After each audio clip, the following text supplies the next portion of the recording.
23 novembre. Lecture de l'Apocalypse de Saint Jean.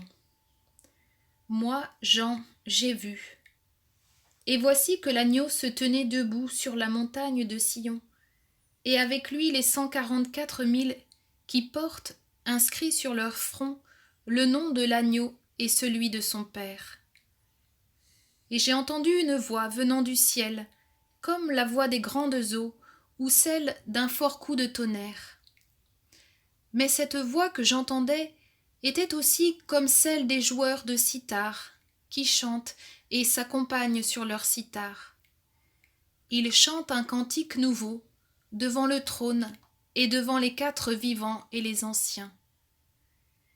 Personne ne pouvait apprendre ce cantique, sinon les 144 000, ceux qui ont été rachetés et retirés de la terre.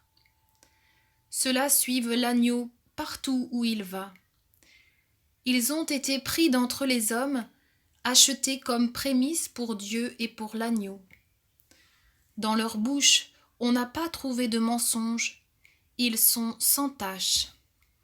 Parole du Seigneur. Nous rendons grâce à Dieu. Eh oui, les versets d'aujourd'hui sont pour moi une vraie respiration après ce que j'ai lu au chapitre 12 et 13. Les mots que nous venons d'entendre nous disent combien Dieu, même si nous ne le voyons pas, reste à l'œuvre dans les épreuves que nous vivons. La scène décrite ici est la réplique exacte de la précédente, mais en version inverse. L'agneau remplace le dragon. Ceux qui le suivent ne sont plus marqués du signe de la bête, mais du nom de l'agneau et de son Père.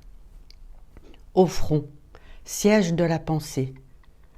Eux seuls peuvent apprendre le cantique nouveau, celui de ceux qui ont été sauvés par l'agneau et qui peuvent le suivre. Il s'agit donc bien de 2 mondes opposés, marqués par la foi d'un côté, par l'idolâtrie de l'autre. L'agneau est debout sur la montagne de Sion. C'est une reprise de la figure de Jésus évoquée au chapitre 1, qui insistait sur le salut acquis par son sang versé à Jérusalem. La montagne de Sion est celle du temple, lieu par excellence du contact avec Dieu, qui seul peut pardonner les péchés. Les 144 000 peuvent être reconnus saints grâce à la force de l'agneau se communiquant à ceux qui le connaissent et le reconnaissent. Qui sont-ils, ces 144 000? Cette assemblée, c'est la même qu'au chapitre 7. Et voici une foule immense que nul ne peut dénombrer. La foule immense venant de la grande affliction, c'est-à-dire celle des justes de la première alliance qui ont résisté aux idoles. Mais ils sont reconnus à la lumière de l'agneau qui vient combler leur espérance.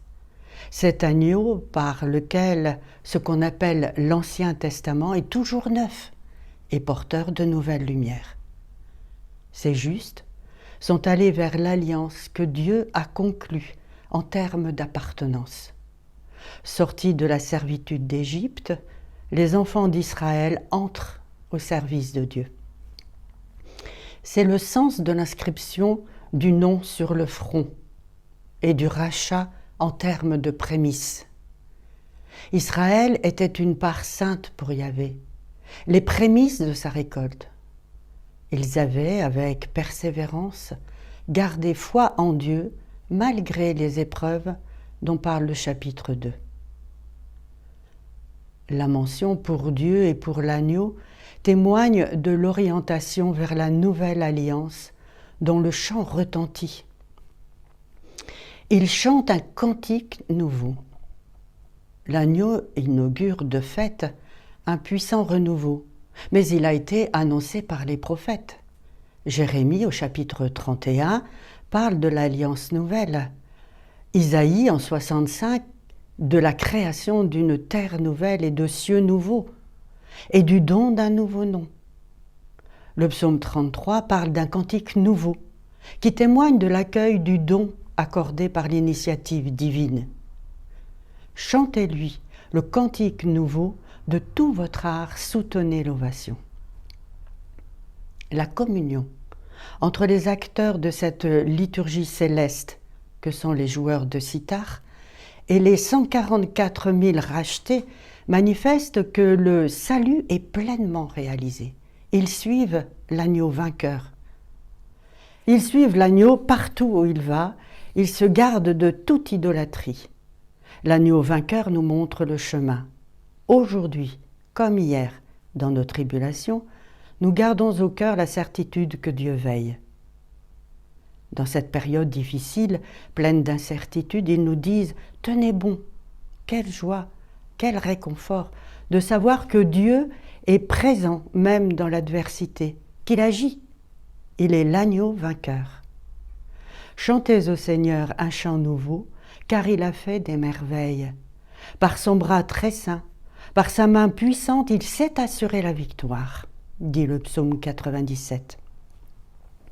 Demandons pour chacune, chacun, la grâce de demeurer dans la paix et la fidélité à sa parole. Resplendissant.